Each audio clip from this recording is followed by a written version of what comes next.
So, the Nets look pretty scary and we need to talk about it. In the past 2 seasons, there haven't been many teams with more drama on or off the court than the Brooklyn Nets have had. From them being hyped as a super team that would take over the NBA after they traded from James Harden, to being a literal toe away from making the NBA Finals, to giving up on Harden and trading him for Ben Simmons and all his drama, to drama in the All-Star game, to them being swept in dramatic fashion in the first round of the playoffs by the Boston Celtics, which then resulted in KD requesting trade away from the Nets just this offseason. I mean, you would think the drama would be done there, but no, not even close. The Nets started the season off a very bad 9-10. Their head coach Steve Nash would then be fired, and then 2 days later, Kyrie Irving would be suspended for off-the-court issues. The Nets seemed to be in a horrible position. A team that was constructed to win a championship looked like they were going to fail again, and KD's decision to join them looked worse and worse game by game. However, since that moment, it's only been good things for the Nets. Since Kyrie's return from suspension, the Nets have gone on a 13-3 run, along with them being 9-1 in their last 10 games.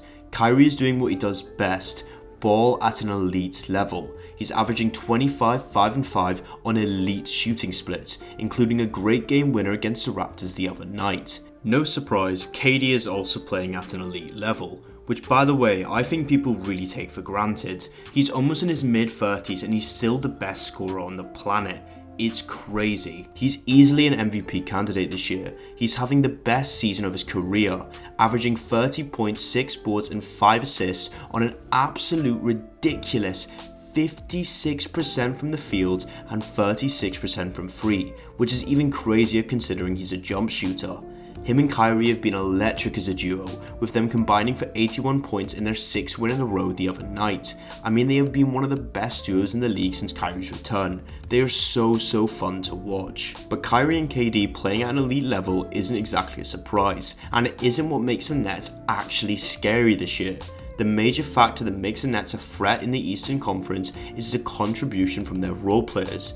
For example, Yuta Watanabe has been unbelievable this season. He's a guy on a minimum contract and he's genuinely been the best shooter in the league this year. He's shooting a lights out 53% from downtown so far, as well as shooting 57% from corners. He's also been great defensively. They've got great contributions across the board though. Nicholas Claxton has been amazing this year. He's got the 2nd most blocks this season, and in his last 10 games he's averaging 15 points and 3 blocks a night.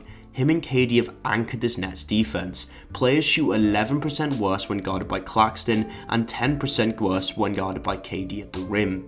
That's some of the best in the league. On top of that, Claxton and KD have been some of the best ISO defenders in the league this year. In fact, they are 1 and 2.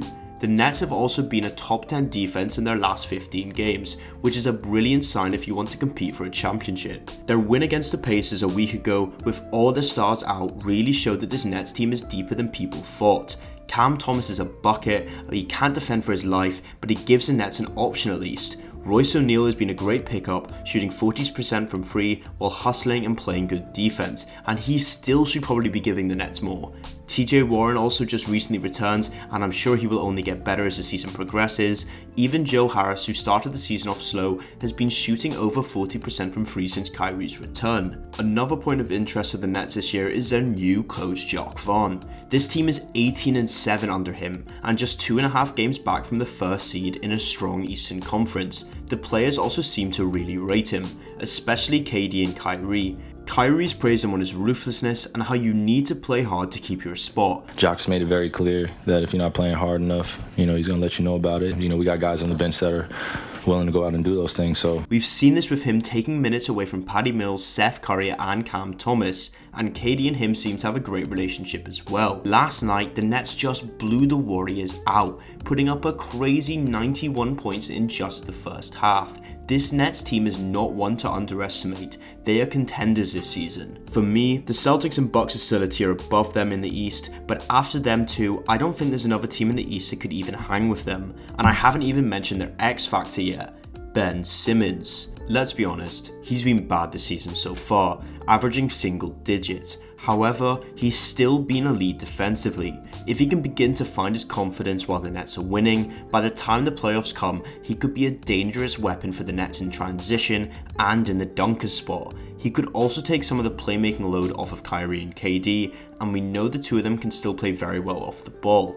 Simmons is also quite versatile in the sense he could play the 1 or the Draymond role, or even as a center while closing games. He could also lead the second unit off the bench, which I think is the best option at the moment. He's definitely getting better though, and he looks far more comfortable than he did at the beginning of the year. His playmaking is still very much there, and he finds great looks for his teammates often, especially for 3-pointers.